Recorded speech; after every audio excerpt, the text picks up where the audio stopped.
Carlton Hughes, former Scotland Yard Special Branch and MI6 officer and the author of Black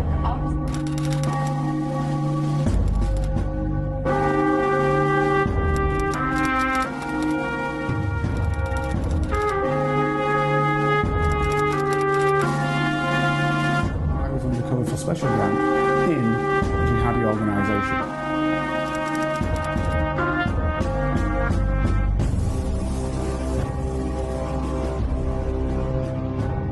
If you'd like to help Carlton keep producing the Black Spy podcast and receive episodes and information that's only available to Carlton's special Patreon agents, then you can donate as little as £3, €4 or $5 a month by signing up with Patreon.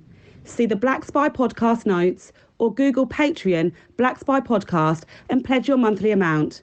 You can even win the opportunity to be a guest on the show. Thanks for listening. And don't forget to subscribe for free. My name is Carlton King, and welcome to part 2 of the Brexit special. So, as per normal, we're going to talk about secret intelligence, national security, and armed governmental personal protection, where it actually meets geopolitics. So the part 2 aspect that you're listening to now is covering the area that we looked at last week, and we spoke and finished on, I should say, the fact that what we were looking at was how the UK, Great Britain to be precise, in those days one probably said England, used to sell, well, everything, to be fair, cars, trains, etc., throughout the empire. But what I want to actually deal with is the first bit, because I finished on it last week, was that, yes, we used to sell trains throughout the empire, and as I explained, an empire is a monopoly. So when we created, with Indian labour and Indian assistance and Indian finances using the monies we got out of India, the railway system for India, the Indians had no choice but to buy our trains. When we did the same for various African countries which were under British rule, all the way down to South Africa, nigh on, again, it was orientated with their money, their labour, generally the labour was there, and, you know, the upper echelon of control was obviously the British engineer individual who sorted it out. But the reality about who built it would have been African labour or Indians that they brought across to create Indian labour to assist it, especially in terms of, with many of the things of Indians, in terms of the administrative element thereof, because they'd already done it within India. So this is how movement of peoples actually also worked amongst the empire. Not only did they have to buy the goods, they had to take on the individuals that were brought in as well, as Britain demanded or wished. So that's why there was never a proper view as to what Britain's industrial capacity really was. England, as it used to be called in those days, but now you can say Great Britain's or the United Kingdom's industrial capacity actually within a monopoly. Now, our industrial capacity may well have been fantastic to start off with, but if you work within a monopoly for long enough, what happens is there is no challenge to you, and you probably don't sit at the cutting edge where somebody else who needs to come into that monopoly or try to break the way through or try to find new markets gets the technology it requires in order to break through to make money. That's just a capitalist aspect. It's just the way it is. So that made us non-competitive, hence joining the European Union. Now, I wanted also to talk about the other great aspect of the UK, because we haven't explained to our population what the empire really meant. I mean, when we tend to speak about empire, often we talk about what we call the White Commonwealth, Australia, New Zealand, Canada, and how that's perceived and what that has done. We don't talk about the other parts of the empire and that was run by Governor Generals outside of the what used to be called the White Commonwealth. And that then skews our understanding of what the capacity of these people that we ruled or ruled in tandem with, what their capacity was. We undermine that capacity. And actually that's not to our benefit. Because once empire is then lost, let's not put it as empire lost, once these individuals have gained their freedom by fighting against the British Empire in most places, and the fight was after World War II, people had fought in World War I for Great Britain, fought in World War II for Great Britain, people of colour, and then they realise they're going to have to go back home and be second and third class citizens, second class as India's concerned, third class citizens as the African nations are concerned. And they say, we're not having it anymore. Right, we fought for you guys, and what have we got? Nothing. So these people now demand independence and get it. Now all of a sudden, albeit Britain can control some of them economically still, especially the smaller places like the Caribbean, where there are just 100,000 people in various little small countries that are not really countries. They can control them economically because the whole aspect of banking, etc., all runs through Britain, so that can be controlled. But once you start getting to the multi-million states like India and what then became Pakistan and what then became Bangladesh, or Malaysia, or states like that, all of a sudden now they cannot be controlled by the system fully. And these guys are the ones, and you could put that to Nigeria later on, because initially obviously you've got British banks that run all that system, but later on, another 20 years on, these are the guys who can then afford to and have the capacity to buy from elsewhere. So now, by the time it's the late 1960s, coming to the 70s, Britain is feeling this. No longer is everything coming to it free, and then we're exporting goods to these other places who are part of the empire, tariff-less, no tariffs on them, and more importantly, they have to buy them from the empire. Those days are gone. So now we've got to find another market. That's why we come into the European Union. I kind of explained that a little bit last week, but let's just carry on from that. So one of the things that Brexit did is it took all that and then said, what about immigrants? And it said, what about immigrants, in the form of, why do we have all these immigrants here? Britain no longer looks like Britain. So it wasn't really referring to white immigrants, if you will, which were not immigrants, by the way, because once we were part of the European Union, they weren't immigrants. They were fellow European Union nationals, as which we were. So for every, Spaniard that could come to Britain, a Briton could go to Spain. For every Cypriot that could come to Britain, a Briton could go to Cyprus. For every Italian that came to Britain, a Briton could go to Italy. For every Pole that came to Britain, a Briton could go to Poland. Without any question, from one day to the next, I could just turn around and say, you know what, I fancy living in Poland, I'm going to go and do that. And I'm going to put my children in Polish schools, and I'm going to take use of the Polish healthcare system, etc., and you could not be stopped. So it wasn't one way. We always played it as though it was a one-way street. Oh, people are coming to Britain. No, it's not. We were going to those countries as well.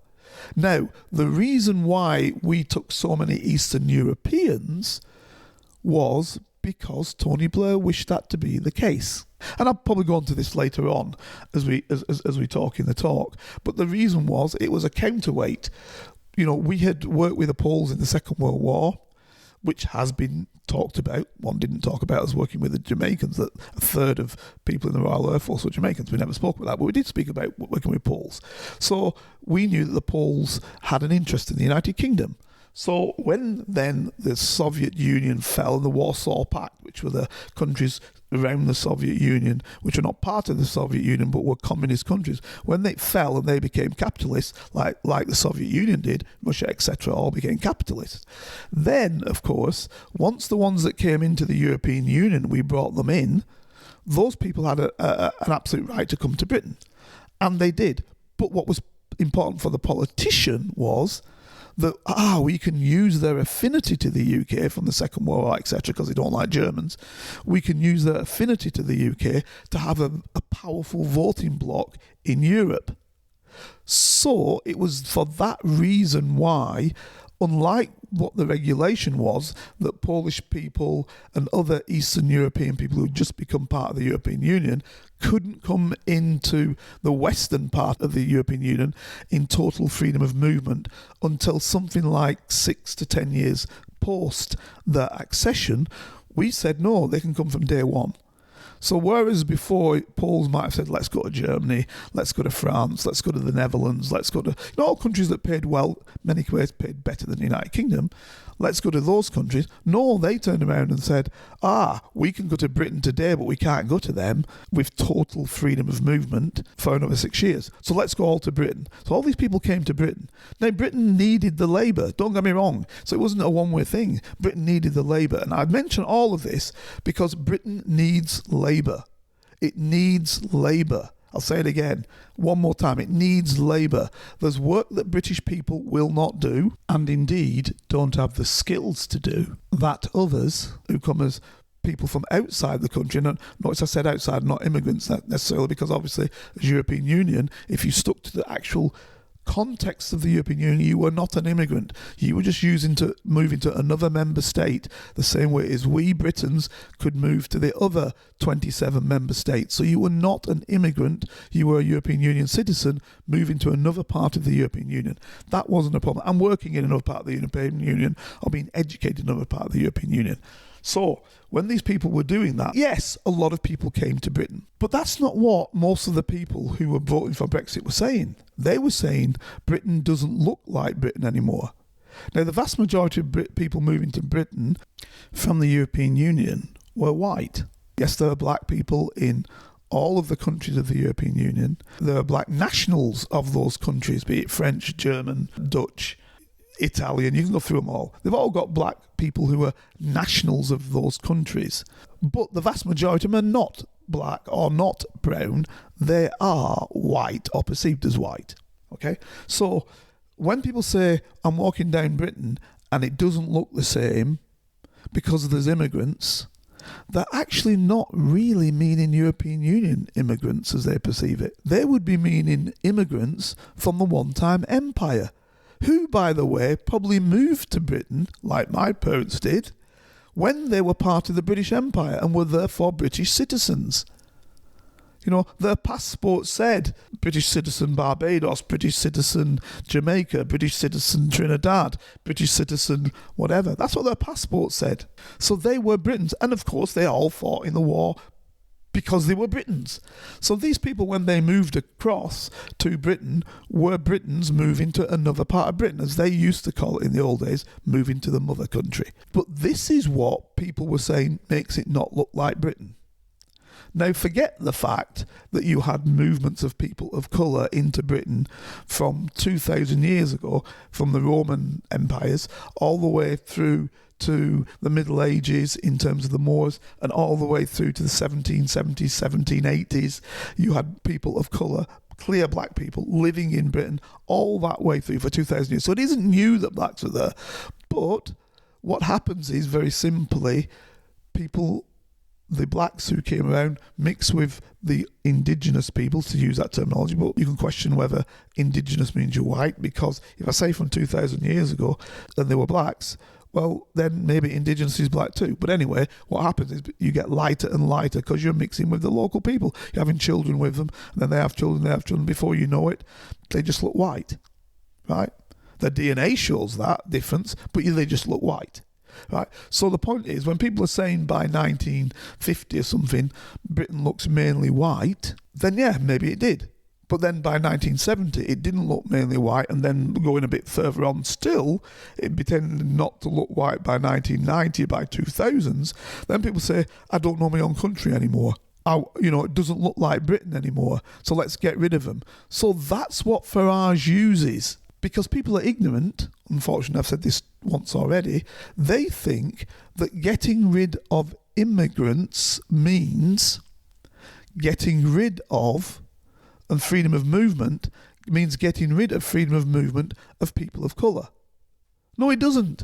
Freedom of movement was only ever for people who were European Union citizens.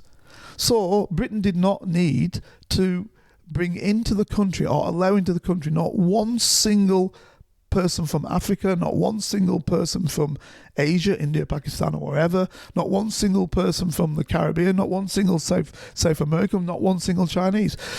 Britain didn't have to, because there was no freedom of movement for those people. The only freedom of movement was for European Union citizens. That was it. Same for us in the other direction. for European Union. And people didn't understand that. So there was the apocryphal story of the day after the vote, my son walking into a mall, and he heard somebody say, "Are you not gone yet, you bastard?" Right? He heard that said. So he didn't know what the score was. He's looking around. And then he heard it again. "Have you not gone yet, you bastard?" And he looks around, and this drunken fella doing nothing, taking account that my son's there, he's an executive doing his work. And this drunken fella is looking and pointing, "Yeah, you. Yeah? Right, there you go." So he had thought that in voting to get out of the European Union meant that all blacks and Asians and Chinese, etc., will be deported. Or should I say, be more precise, all Britons who have the appearance of being of colour of any shade, because that's the reality of it, will be thrown out of the country. That was the ignorance of people voting. Or it meant, if they're not as actually stupid as that particular individual, they meant that they would no longer, people of colour would be allowed in to the United Kingdom. Now, when I had heard the vote was going to be had in 2016, 2015 actually, and I've spoke about in the last episode about this 19-minute podcast, which you can get on YouTube, so you can see that I'm not lying to you. You can go on YouTube and it'll be on there.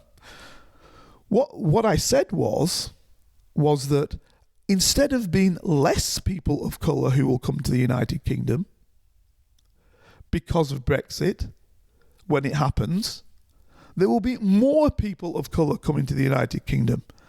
Because when the European Union citizens leave to go to Germany, which pays better, or to go to France, and they will leave because they'll feel the pressure of not being wanted for the first time, because it'll be open. Which is, I said all of this, it will be open. The prejudice will have come out and it will be open, because once you take that cap off the bottle, you can't put it back in. These people say, "I'm off. I don't have all the rights I used to have before. I can't get my children to schools like I used to before," etc., etc., etc. Right? They will go, and they'll go to other countries. You'll have to replace them with people of colour from Africa, Asia, South America, wherever, because the Britons will not do the work. Right? Simple as. They will be replaced.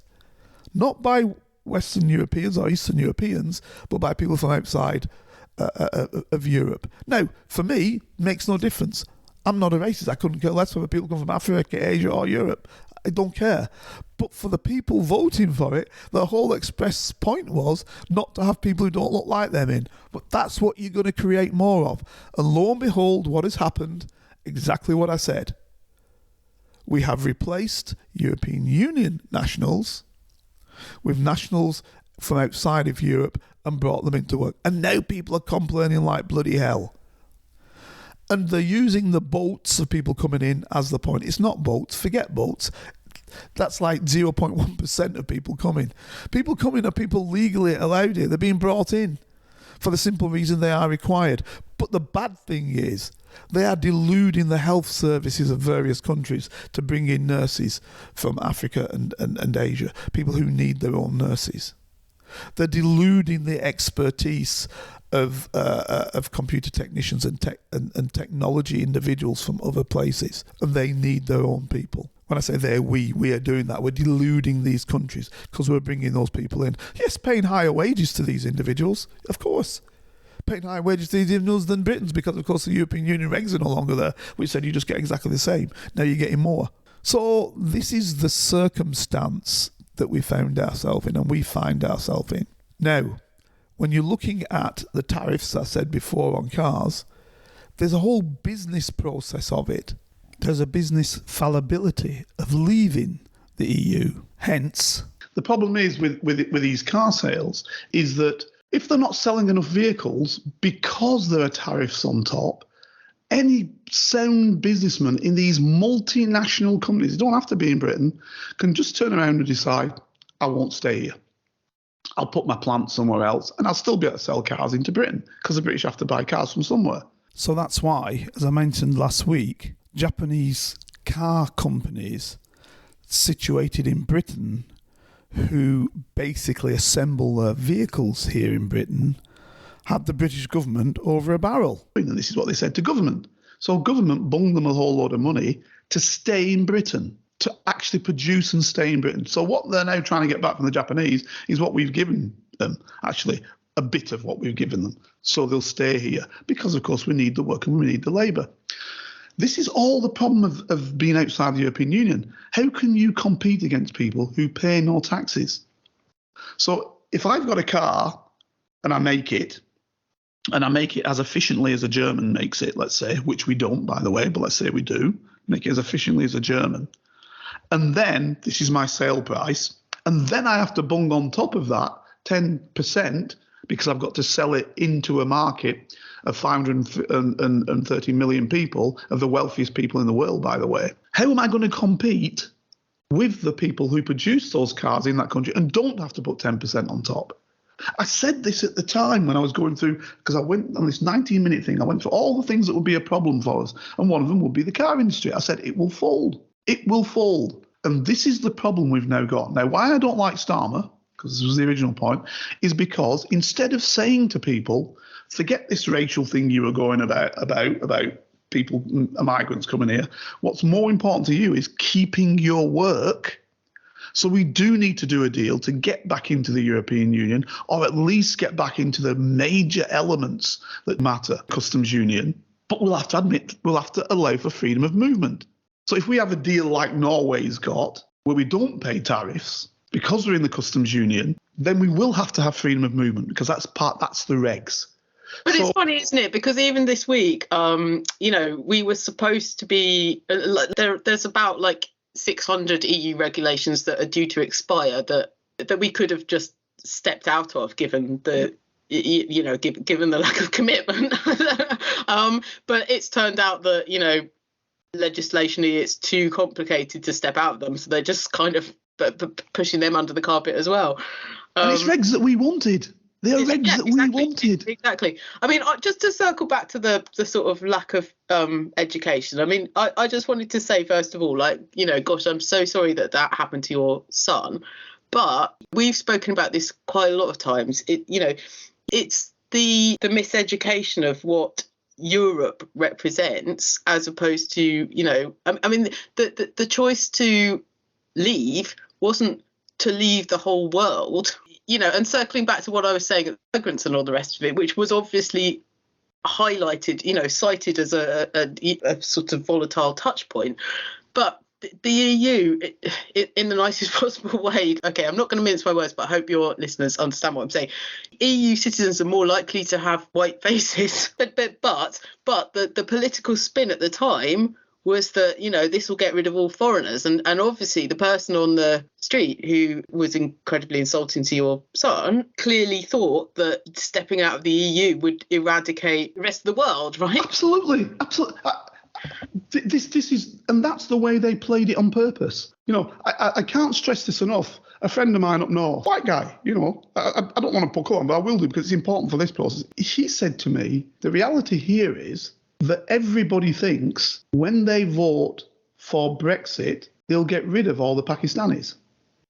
That's the way he put it. So you hear that now today when you see people look at Rishi Sunak, you see people look at Braverman, you see people look at various others, and they say, what are these people doing running the country? I thought we got rid of them. But what's funny though, Carlton, is that Braverman's now saying to everybody, hey, why don't you all just retrain as an HGV driver? Or hey, why don't you just retrain as a fruit picker? Because we're going to need fruit pickers, right? And everyone's going, no, hang on, wait a minute. Wasn't there, didn't we have didn't we have people doing this? And Braverman is playing the racist card as strong as you can. Braverman saying, look at me, I'll be more racist than anybody else. So choose me. See, this is what you've got. One thing I loved this week was that even the Archbishop of Canterbury kind of called her out. Yeah, well, and it's like, last time I looked, this wasn't like a divine intervention, but apparently it is now. You see, what I'm saying is this. What I'm saying she's playing the racist card, I'll clarify so nobody can say anything, is that what she's saying is we are looking at people who we don't really want here, but they use it in a cultural perspective. She's saying, we're not going to bring these people in because culturally these people aren't correct. So other people read that as racial, right? And that's all you need to do, dog whistle politics. That's all you need to say.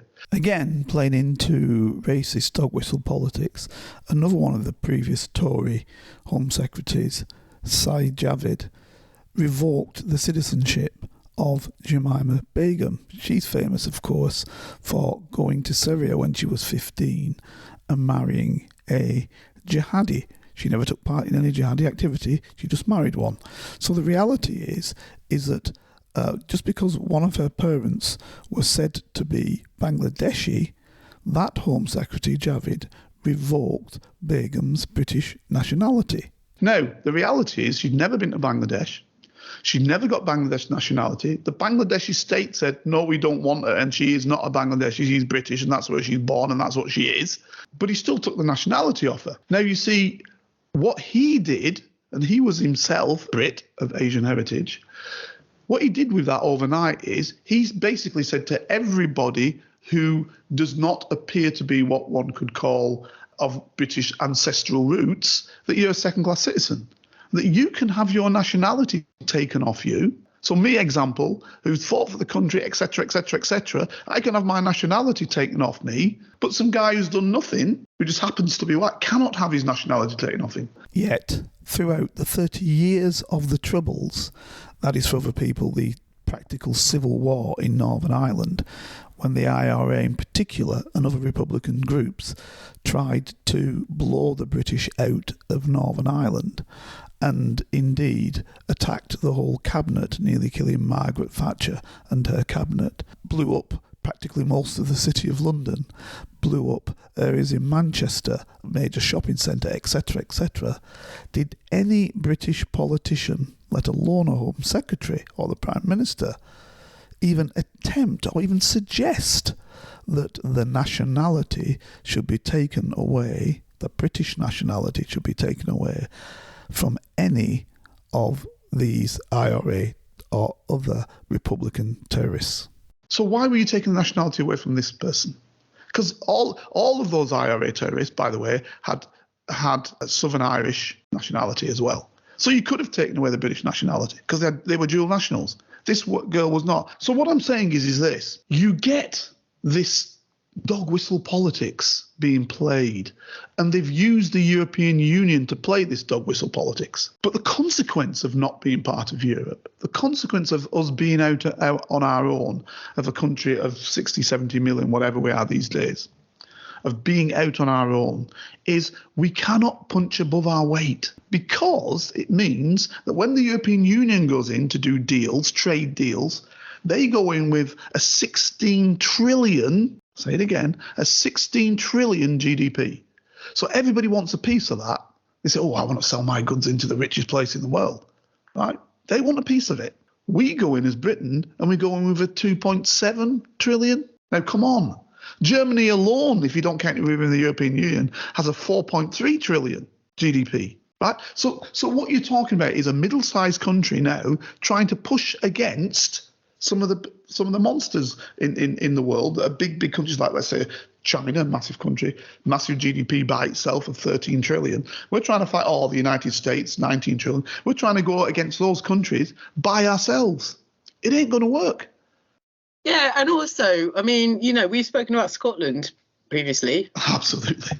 I just, but for the fact that the country is physically attached to England, they're ready to run, aren't they? Why wouldn't they? Because they're thinking to themselves, hang on, I can be part of this 16 trillion lot and get great trade deals and get looked after and get, great opportunities and sell my goods directly in there without any taxation. And if the rump United Kingdom, which would be Britain and Wales and maybe Northern Ireland, maybe not, when the rump United Kingdom wants to do stuff, it will have to pay taxes. We won't. We can come straight in. So why wouldn't they jump? Well, actually, Carlton, what do you think about Northern Ireland? Because given the sort of backstop thing, they would be primed to be breaking loose as well, really, right? Wouldn't they? Absolutely right, and which is why, of course, they tried everything they could not to have Northern Ireland remain in some way as part of the European Union. But on the other hand, they knew they had to, because when I did this thing in 2016, I actually said one of the biggest problems is we're going to end up back in conflict in the north of Ireland if we try to once again seal it off from the south. And I'll explain why. We had a common traveller, and we have a common traveller, and we've had this since 1920s, when the South was given its independence by the United Kingdom. The reason why the common travel area was had, because we still controlled it economically. We controlled the South economically. So it was to our advantage to have Irishmen allowed to come backwards and forwards of Britain, basically freedom of movement. Right? They've got that anyway. So we had that system with the Channel Islands as well.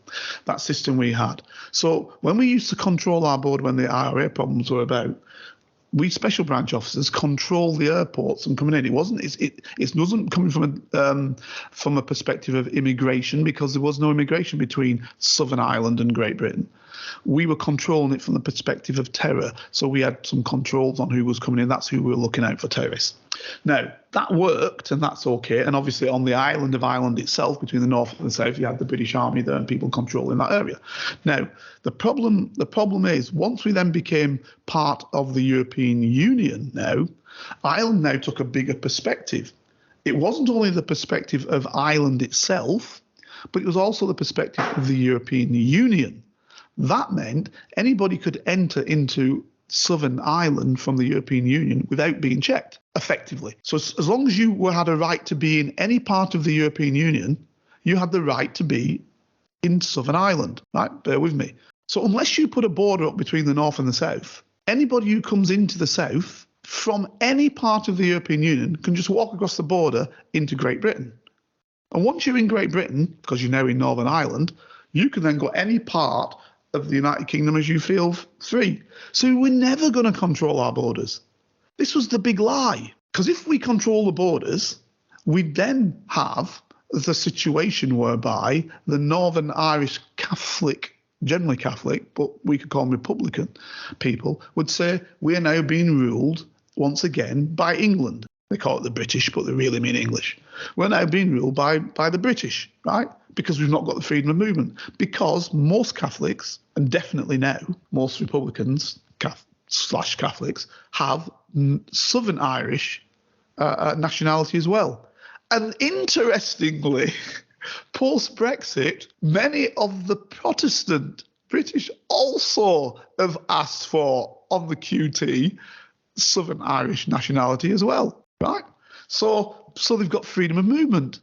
Because by right, anybody in the north of Ireland can have dual nationality, the Good Friday Agreement. So now what you have is, how do we manage this process? So what they said is, okay, we'll make it as though there's a border down the Irish Sea, and everything that comes into Northern Ireland is also part of the European Union. But then unionist politicians, quite rightly, and I've got to say that, can see it won't take long before they're part of the South. Because people say, well, Angry, we've got all this freedom of movement, we've got all this stuff with our tariffs, we've got all this great opportunity. And Sunak put it out there. Sunak said, you have got the greatest situation going. You've got the best of all worlds. You can sell straight into the European Union with no problem, and you can sell into Great Britain with no problem.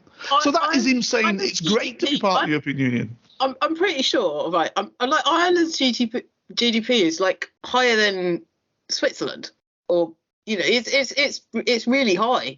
So it used to be one of the tigers. Yeah. For a while, because a lot of deals were coming in there from the European Union. So yeah, I mean, I think it's dropped down a bit now, recently, since the last monetary fall that we had. I think it dropped down, but for a while, it was absolutely correct. It was known as the Northern Tiger, wasn't it? That was kicking forward because the European Union money and situations were functioning, etc., etc., etc. But it's doing well for itself within the European Union. Of course it is. Why wouldn't it? It's an English speaker within the European Union. Do you know that half the people who used to come to Britain to do language now basically go to Ireland? It's all revenue. They're doing well. They're citing a lot of companies there in Ireland because they speak English. Big American companies citing in Ireland, in the south. It's into the European Union. Google's just put something there, hasn't it? Various others are putting stuff there. See, this is the thing. It's now taking advantage of all that. Whereas before these would come to Britain, now they're going to Ireland because it's in part of the European Union. Because everybody wants to be part of that union. Because it's the wealthiest. It is the wealthiest single market in the world, bar none. Even the United States. Because the United States, yes, it has a 19 trillion, but the problem with the US is a lot of its people are not wealthy. Yeah, like 1,000,000%. All right. So in your professional opinion, Carlton, what's the answer? How do we? To me, my answer would be to rejoin the European Union, right? But the problem is they won't do that because they know straight away the European Union will not bend over backwards. It won't say you can keep the pound now then, as you did before. It'll say, no, you got to join like everybody else has to join. Because why wouldn't it? Because you're now coming back into being a new member of the club. You can't have all these opt-outs that Maggie Thatcher was able to get.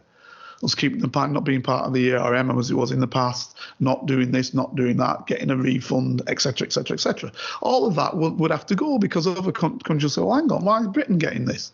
Yeah, so this would be what would happen. So I don't really see us rejoining. The best that I can think that would come of it would be that we do some deal like Norway and Switzerland, neither of which are part of the European Union, but basically can sell their goods into the European Union because they accept all European Union regulations without making any of them. We made the regulations when we were there, but you have to accept them. You accept freedom of movement, and for that you get the right to be able to sell your goods, etc., without tariffs, etc., to be part of the deal-making process. The deals are made for you at the European Union level, and that is going to be what I think we'll have to go to. And that is what Farage was nigh on saying the other day. This is the big problem. Yeah, he kind of was, wasn't he? But it's funny because at the time, he was, to collaborate with the Tories. But now it's like, I think he's really. I think he's quite pleased that they're sort of. I think he's quite pleased that they've messed it up. Yeah, because I think he was a grafter. I don't want to call a man down. I think what he was at. He's a snake oil salesman, right? So what was good for him? Now he's out now, isn't he? He's out of the way. He's got the program, that one program. What else has he got going for himself? So I think what he's thinking is, how can I make myself relevant again? How can I be relevant? How can I make some money? He was too late with Trump because bad luck for him. When he was a mate of Trump.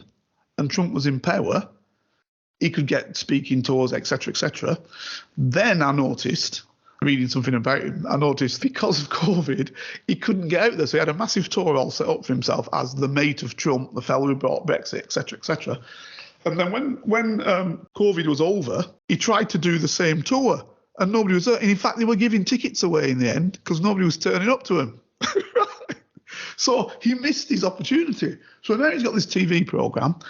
And funnily enough, he's no longer an MEP, so he's not making the money every week that he was getting from there, which is good money, by the way. I have some negatives on the European Union. I think they were paying some of their MEPs too much money. I think the movement between Strasbourg and Brussels is stupid. It should be just in one place, etc. So look, I don't swallow everything that the European Union does. I think the position right now with the Ukraine is wrong, my perspective. But the reality is that it's a better show than most, and we were part of that show. It was a better show than most. It was a better show than most because we have to keep reminding ourselves that the policies were made by the super rich. It was an alliance of wealthy countries, and yeah. I personally, I'm in agreement with you. I think they did something revolutionary, and I think that they. I was gutted. My eldest son, who's just turned 11, when he was a baby, we had every intention of raising him in France. There you go. And I've got 4 children now.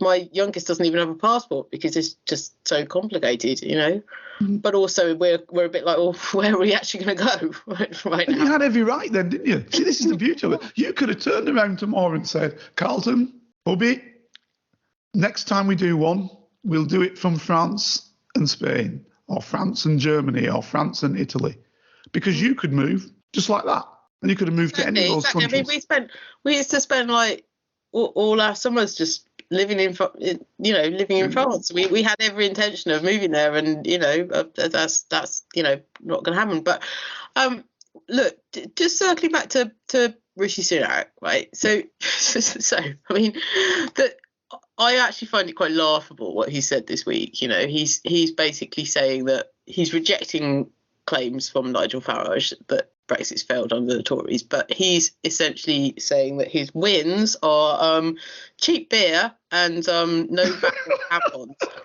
Cheap beer? He's having a laugh. Right, and no laugh. But sod the fact that everyone's losing their job and no one can afford to heat homes or buy chickens or that farmers can't harvest their fields or whatever. I mean that's all right. There is no win on cheap beer. Let's be realistic, right? There is no win if you want to get cheap beer, right? As you know, because you're going to France, as you said, or Belgium, you could have gone to Belgium, filled up a lorry, right, an HGV, and as long as you were not going to sell that for gain, where you'd have to speak to the British tax person because you're not because of the movement of between the two, but the British tax person. You just said it was like your 40th birthday party or something. Like, happy days. Exactly. You could fill your car up and drink your beer cheap for the next 3 years. Now we're all going to retrain as HGV drivers. It's like, what's the incentive, really, if we can't go and buy cheap beer? Right, which is the other side to that coin, of course, because the HGV drivers now, I don't know if you know this, they have to oftentimes swap with European Union drivers when they jump across the channel. Wow. You know what makes me laugh? And here was me just thinking that they just did human trafficking. Yeah, this is what makes me laugh. This is a beautiful thing. This is a beautiful thing, right? I'm going to tell you now. This is a beautiful thing. When we decided we're going to run our own borders and we put the border situation in and said, this is what's going to happen, blah, blah, blah, blah, blah. And obviously they said 3 years before, because when we came out, we said, this is what's going to happen. We're going to have a hard Brexit. We're leaving our borders. The French, Sea Ports Police, the Belgians, which is a border police type system, and because they do immigration as well, and the Dutch, all hired on new people, new officers to control what was going into their countries. So now you are liable to be pulled over by any of those places and checked to see if you're moving goods that should not come into the European Union. Britain is still trying to hire individuals, customs individuals, etc. So basically, you drive into Britain, you just drive straight through. Now, we're the ones who wanted the border change. We're the ones who wanted to control our borders. And we're the ones who still aren't controlling our borders because we've had to put it back again because we don't have the people to do it. So you think you've got hassle now coming through port. Wait until Britain then starts saying, OK, now we're going to run our borders. And you see how many, it won't be just going out to France, it'll be coming back in again. You'll have lines and queues of people massively. Because right now, Britons are not checking anything. This is the problem we've got. This is the craziness of the United Kingdom. But also, Carlton, OK, I'm going to flip this back, right? I know Liz Truss sort of ballsed up the relationship with Taiwan and China, but I mean, it seems, but that seems to be like a temporary blip. Mm-hmm. And obviously, Rishi's trying to get into bed with the Japanese, right? Mm-hmm. Going back to what we were talking about risk assessment. Yeah.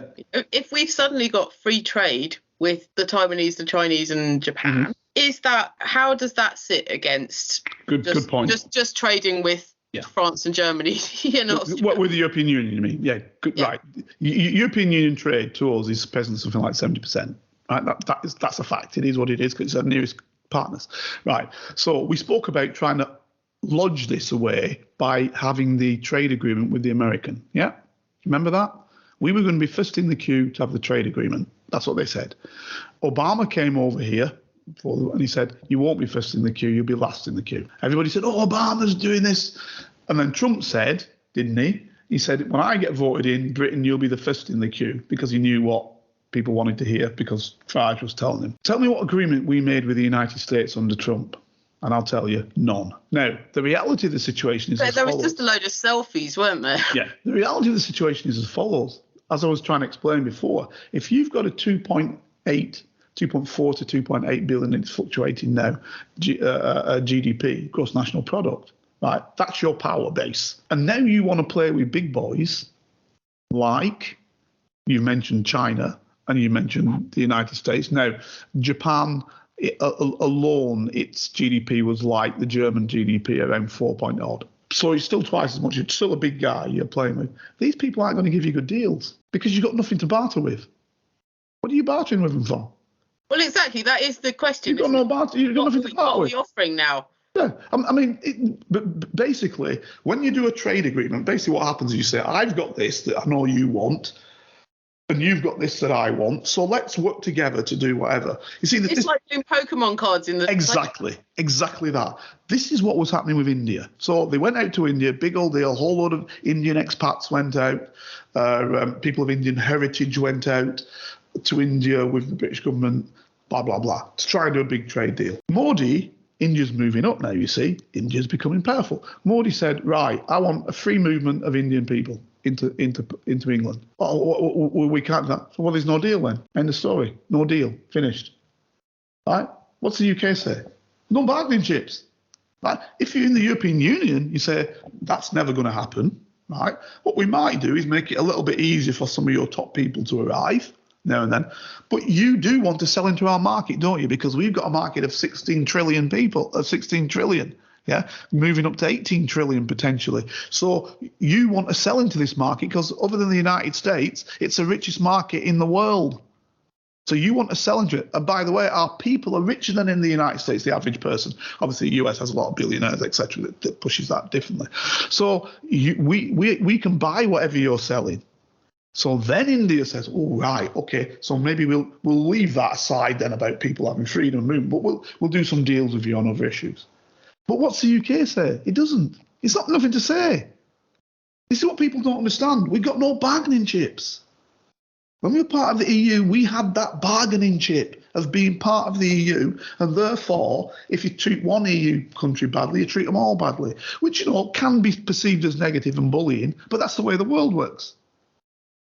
That's the way the world works. So you're trying to do a deal with China, you're having a laugh. China just run over you. And what are you going to offer? What have you got for us? We will soon be the number one country in the world. And all the United States is trying to do everything it can to prevent that, calling China down, saying it's imperious, saying it's this, it's the other. It's not the case. The reality is, economically, it's giving the US a good hiding. And yes, the US has got one great thing going for it.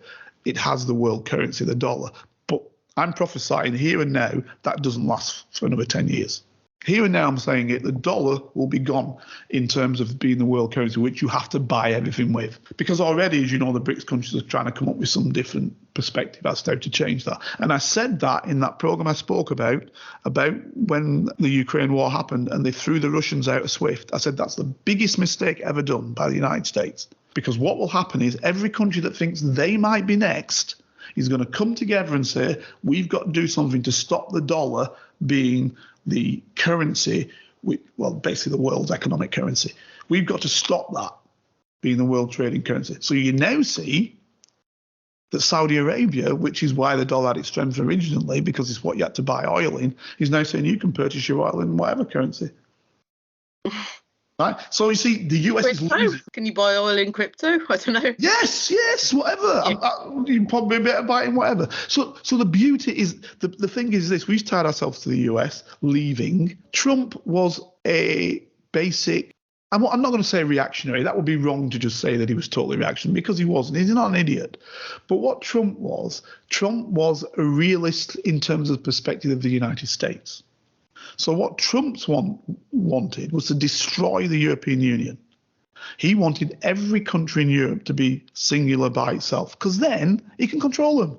He can challenge them. You know, he can say to them, right, your little piddly GDP of 1.9, or even to Germany, your piddly GDP of 4.6, whatever it is these days, yeah, pales into insignificance against us. So if you want to do deals with us, mate, and sell your cars and sell your washing machines and sell your TVs, this is what you're going to have to accept from the United States. You can't do that with the European Union, because he puts tariffs on the European Union slaps tariffs on it. You know, he tried doing that with China, didn't he? And the Chinese slapped tariffs on them, right? So this is the world we're in now, you see, and the UK cannot play in that game. It's too big. It's too big a game for the UK. We're too small. So we do a deal with Australia. It's chicken feed. And the Aussies get the better deal. That's the problem. Even the Aussies with nothing to offer get the better deal. Please, I want to hear from you now. Sorry, I've spouted too long. I want to hear from you, Fergus. I want to hear your perspective on how things have changed and what's going on. Well, I was going to say, and I'm sort of drawing this episode to a close a little bit, but you know, in the landscape of something like, because I think you've said it all very eloquently, and I think we're in agreement. But right, I don't know if all of your listeners are familiar with Coronation Street. I think it's the world's longest running TV soap opera. I think it is. It's very, very British, right? It's very British, right? They say, right, and I like just bear with me for a sec because I'm not going crazy, right? But there was a famous quote, 1961, I think, right? And it was, I'm not an avid fan of Coronation Street, but you know, it's a British thing, right? Everybody kind of knows Coronation Street, right? And Coronation Street producers say that they built the programme around this famous quote that was in 1961, where Ken Barlow says, "You can't go on thinking about your own street these days. We're living with people on the other side of the world. There's more to worry about than Elsie Tanner and her boyfriends." Which, if anybody knows the nuances of Coronation Street, like, kind of makes sense. But what I think is really interesting is the "you can't go on just thinking about your own street these days" bit of this. So that's my thoughts to your listeners. If the Vote Remain message was very much about us being global citizens. Yes. And the Leave was about thinking about your own street. Yes, eloquently put. So I did get there in the end. Yeah, eloquently put. You're absolutely right. And I think that, and I want you to come back, the reality of the global citizen wasn't just a reality for the wealthy within the European Union, because for most people it was about you know, for you know, to be honest, I think that the generation that's been sort of hit the hardest is those sort of Gen Zers that thought that they could go and, you know, they trained as a lawyer, they trained as a doctor, they trained as an ambulance driver or whatever, thought they could just go and work anywhere in Europe. Yeah. And that privilege has now been taken away. Exactly. And you missed the other side to that. I don't know what you call them, the post-World War babes, who had meagre amounts of money, but could go and buy places in Cyprus or in Greece or in Portugal or in Spain or in Italy or in Poland or in Bulgaria, or, you know, I could go and live there and live a much, much better life than they ever would have lived in Britain. There are so many like Channel 5 docu-series made about people having a new life in Spain or Portugal or France or whatever. Like, you know, goodness. Exactly. Like, and these guys would have never had that opportunity. And now they can't, because now, before they even start, because all of that everything was taken care of. Your healthcare was taken care of, everything was taken care of. Because you're a citizen of Europe. You did not have to bother about your healthcare. It was taken care of. You just went to the doctors and you got looked after. Now, you got to pay for it. So what happens now is you've got to have different countries, but generally it's around about, in most countries now, 26 grand in the bank, one person straight away. You've got to show that you can have 26 grand in the bank to live on. You've then got to show that so if it's two of you, double it up. Then you've got to show that you have healthcare. And generally, it's the primary healthcare. So that might cost you 3, 4, 5 grand a year, whatever it might be. So you've not done anything yet. You're just starting to think to move there. Now you're starting to think to move to these countries. This is giving you residence there in these countries. But that's just in one country. If you move again, you've got to go again and do exactly the same thing. So let's say you move from, I don't know, Italy to Germany or Bulgaria to bloody France. You've got to do the same thing again. And then the second year, you've got to prove you can last for 2 years without going on to the state. Whereas before, you just turned up. You turned up and you said, I'm going to live in a caravan wherever because I like the lifestyle and I can live in that caravan and I'm not going to have a problem. So now what you've got is a whole load of Brits who are overstayers in the European Union. Yeah, but also, I mean, so one of my best mates, she's German, and she lived in the UK for quite a long time. She went back to Berlin when she had a daughter.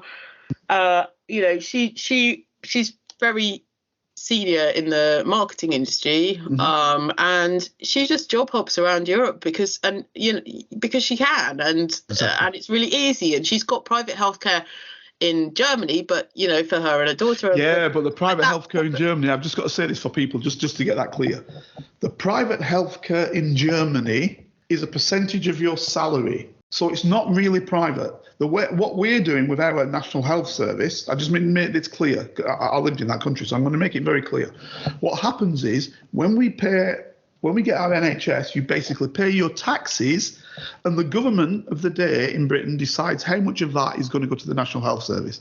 In Germany, it don't work like that. In Germany, what happens is you work and they say, right, we want to take now for your healthcare this percent. So you pay your taxes, that's gone, but hypothecated, to use the language, towards healthcare is X amount based on how much you earn. So if you earn €1,000, you pay 300 quid, let's say, to your healthcare. Probably that would be more like 150 quid towards your healthcare in the month. If you earn 7,000 or 20,000, you probably pay about 1,000 or 1,500 if you're 20,000 towards your healthcare. But you both receive exactly the same healthcare, exactly the same, because it's all hypothecated to the healthcare companies. So they have some of the best healthcare in the world, because it's not then, the Prime Minister doesn't decide, you know what, or the Chancellor, this year what we'll do is we'll buy new nuclear weapons, so we won't give that to the NHS this year, we'll give it to the military. Right? That's not how it works there. Theirs is all hypothecated. So it looks as though you're paying for your healthcare, but it's only a percentage of your salary. So it's actually quite a good system. And it's like that a little bit in France and in other places, as you will know. So I want to make that clear for Britons, because Britons turn around and say, but we've got National Health Service. They've got it as well, free healthcare. When they turn up, they're sorted out. Dentistry as well, sorted out. Right? So, yes, she jumps around. And, of course, because she pays in Germany, the same as when we paid in Great Britain, you can then jump onto the healthcare in whichever country you go to in the European Union, because it's a reciprocal process, because you as an individual carry X amount of money with you. That's how they see it. And that money goes into your healthcare. So you just go into the hospital or the chemist or whatever, and you get sorted out. So that's the beauty of that system. But now, as third country nationals, which is another thing I should have mentioned, now that guy who's paid his 26 grand and wants to get a lucrative visa so he can work, right? That guy or that gal who's doing that, and they're only in the country where they're living, not in the whole of the European Union. Before they can get a job in that country, they have to prove that no person from that, say it's Italy, no Italian can do the job, or, this is the big or European Union citizen can do the job. And then it comes down to third country nationals. And those third country nationals include Britain, but also includes any African country, any South American country, any Asian country, any American country, right? So we are not now in any way getting anything better than anywhere else. You're basically just the same as some fellow who comes from Senegal or somewhere. That's where we now are. Look, I'm going to ask you one. My final question to you, Carlton. Right, not to your listeners, but to you. I know where you live. Yeah. Sort of in a non-threatening way. I know where you live. I know where you live, and it's in Europe, right? Yeah. But why did you move? And is there anything that would bring you back to the UK? My advantage is that my wife is a European Union national. Okay. So because my wife is a European Union national, she cannot have her rights of free movement limited. So I'm living off her. That's my capacity to live in the European Union in any part of it, because she can't have her rights infringed. No, I like the UK. Don't get me wrong. I'm not negative to the United Kingdom at all. I'm not. Hell, I work for the country. I'm not negative and wasn't negative to the UK. I just think that certain people in the UK scuppered the best opportunities we've ever had, and that scuppered it for our children. Scuppered the best opportunity for your children. For my grandchildren. For everyone's children, but also, but you know, circling back to what we're all about, but also for geopolitics and you know, international intelligence, you know, and you know, as we touched on at the start of this conversation, you know, it would be so much easier for your counterparts currently doing the same role that you were previously doing if there were more access to information. Yeah, absolutely, totally and utterly. And actually, not even at the general policing level. You know, by the time we left, general duty police officers, I'm talking now guys just stopping people in the street, I'm talking guys stopping cars, they were checking in the European Union systems something like 20 million times. I'm just talking general policing now. So you even over the coronation, I mean, the coronation weekend, like as far as I understand it, the police had the right to stop and search absolutely anyone. Yeah, I mean, you always do. You always do in a certain way if there's a suspicion of you know, there's certain suspicions, and if you have the terrorists, if it's designated as a terrorist potential, then you can do that. If it's designated for drugs, you can do that. There's various laws. There's various laws that suggest when you can search people, when you but just general duty policing, there's nothing stopping you if you have reasonable grounds to suspect. Right, this is British law now. Reasonable grounds to suspect. To be fair, that isn't in many other countries. That's something that we you know, one of these days we might talk about. But in Britain, the constable is the all-powerful rank. So the most junior officer in Britain is the one that has all the powers to stop and search people, etc., etc. Because all the laws say a constable may or a constable can. Where a constable suspects that any person may have committed an arrestable offence, he may arrest any person whom he suspects has committed the offence. So it's like that type of law. Where a constable thinks this, where a constable thinks that. So if you have a suspicion that somebody's walking around the street doing something, you think there might be a burglar or something, and you've got reason to suspect that. So the question is, you just have to have the reason to suspect it. Now, what is your reason to suspect? That can come out in a court of law, can't it? But I've got these reasons, the way he held himself or she held herself, what they were doing, who they were with, blah, blah, blah. You know, you could say all loads of things. That'll come out in the wash. Yeah, you have to give them a notification and give them and say, yeah, I'm whomever, and maybe give them a form to say that. But stopping people is not a problem. I mean, that's what they can do. And if it's designated, as it was for that time, then that's even more so. You know, because preventative. But the thing is, like, I mean, this is maybe another chat for another day, but it's not a crime to protest. No, absolutely not. So in the last coronation, for example, right? You know, I mean, there weren't even that many protesters, really. What it can't have, you see, every single member of the Met Police was out, like. No, there are 11,000 officers out there, and there's still 20 odd thousand. But all I'm saying, Carlton, is that, like, it's not a crime to protest. But no, if you don't agree with the monarchy, like, when are you supposed to protest? Like, right. Let me give you that succinct, because you asked the question, and I'm very conscious of time, but I do want to answer the question. Right. Okay. The thing is, and this is where the problem lies, and the commissioner. Again, who I'm not a fan of. He was recently in front, because he doesn't stand up and say what he should be saying. He was recently in front of the Commons Committee, wasn't he? And one of the guys on there, a right-winger, conservative right-winger, was basically saying, I couldn't walk in here today because there were people demonstrating against me. Why are these people not being arrested? That was 1 week before the coronation. The same people were then turning around saying it's heavy-handed policing. So when he didn't arrest them, the commissioner, the commissioner said very clearly, people have a right to demonstrate, and even if that right to demonstrate sometimes goes against other laws, because this is what you've got to understand.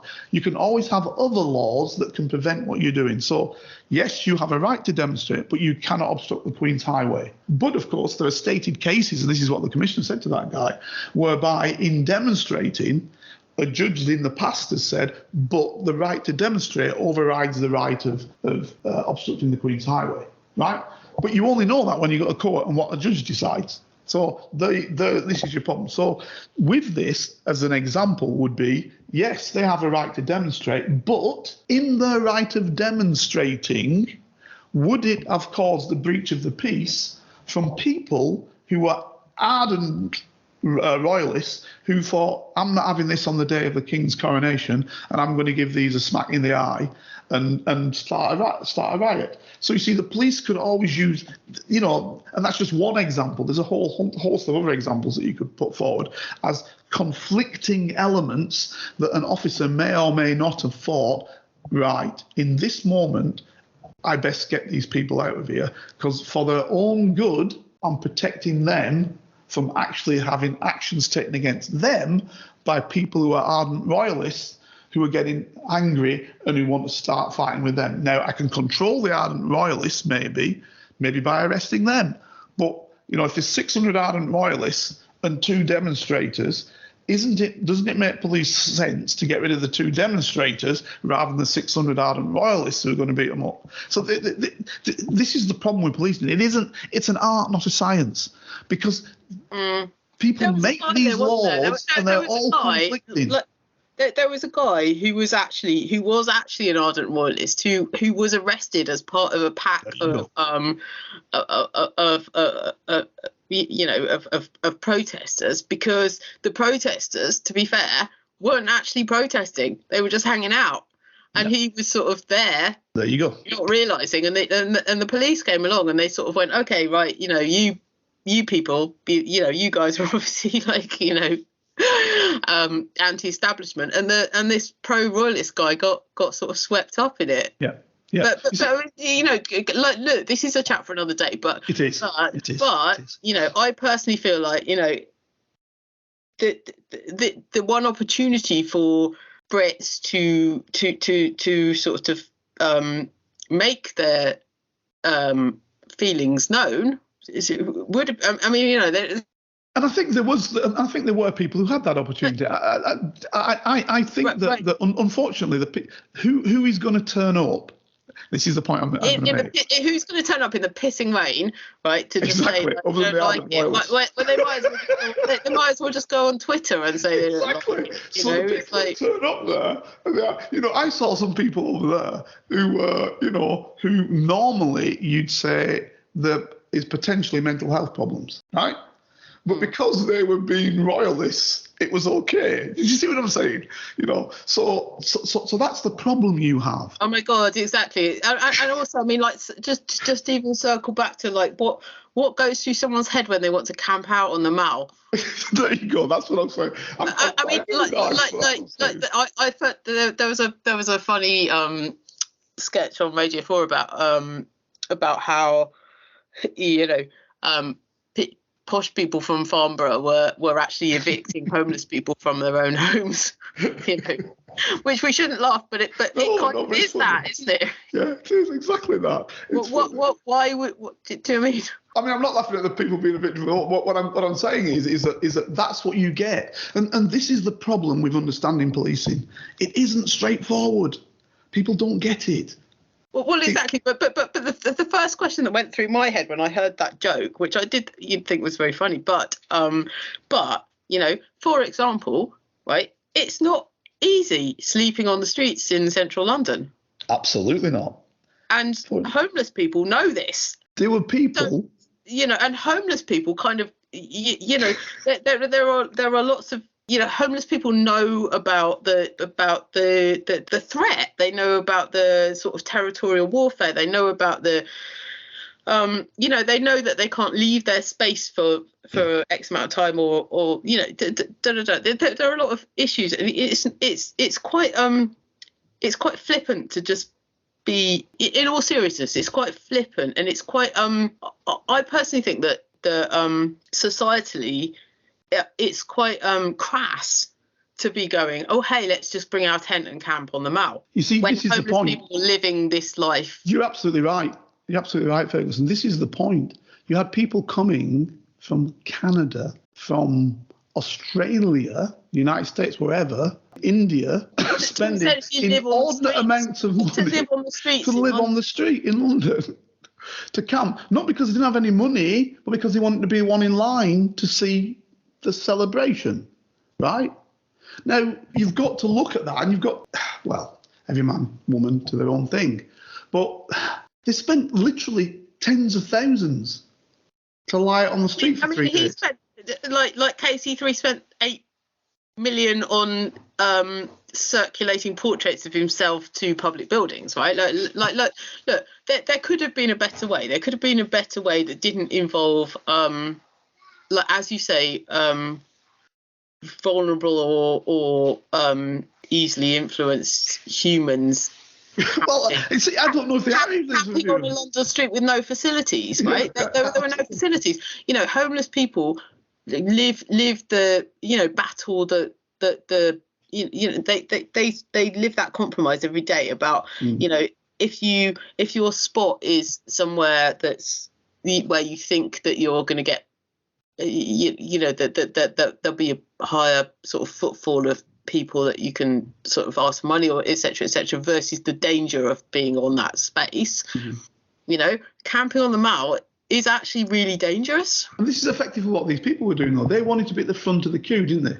So basically you had to get a glimpse. So basically you had people who staked their claim, if you will, to that part of the road.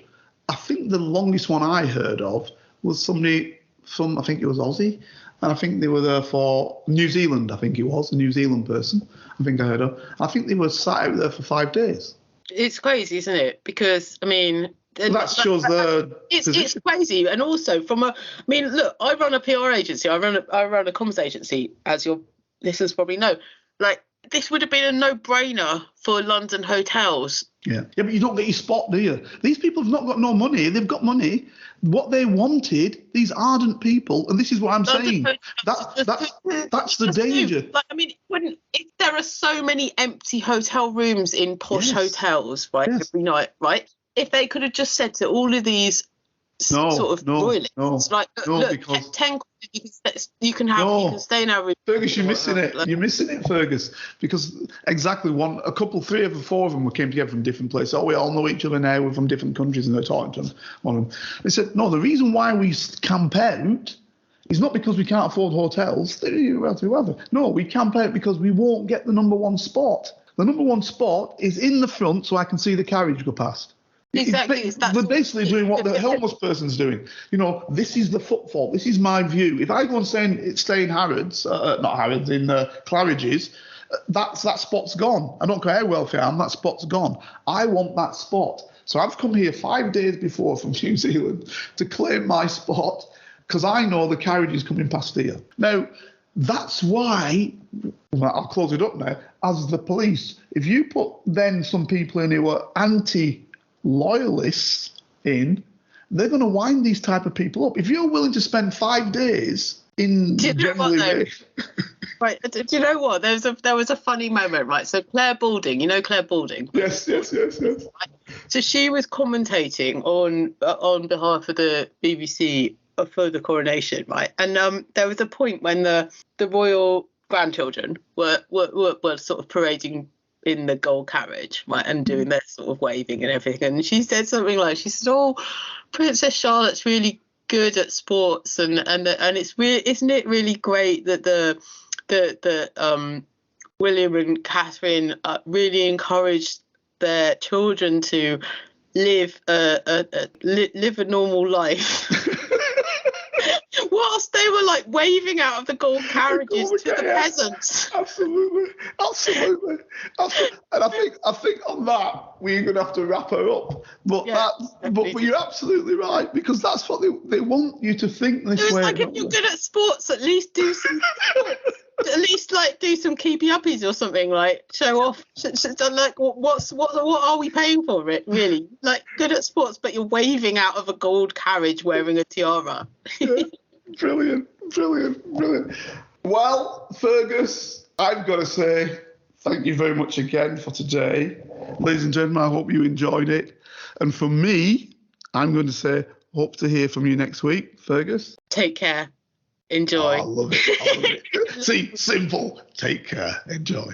See you again next week. If you'd like to help Carlton keep producing the Black Spy podcast and receive episodes and information that's only available to Carlton's special Patreon agents, then you can donate as little as £3, €4 or $5 a month by signing up with Patreon. See the Black Spy podcast notes or Google Patreon Black Spy Podcast and pledge your monthly amount. You can even win the opportunity to be a guest on the show. Thanks for listening, and don't forget to subscribe for free. Here is a working class spy telling his stories, the secrets, the lives of spies. Feel free to message Carlton King on all socials and give this show 5 stars on Apple iTunes and subscribe so you never miss a single episode. For your ears only. More than a quarter of a century, I was a member of Her Majesty's Secret Intelligence Service.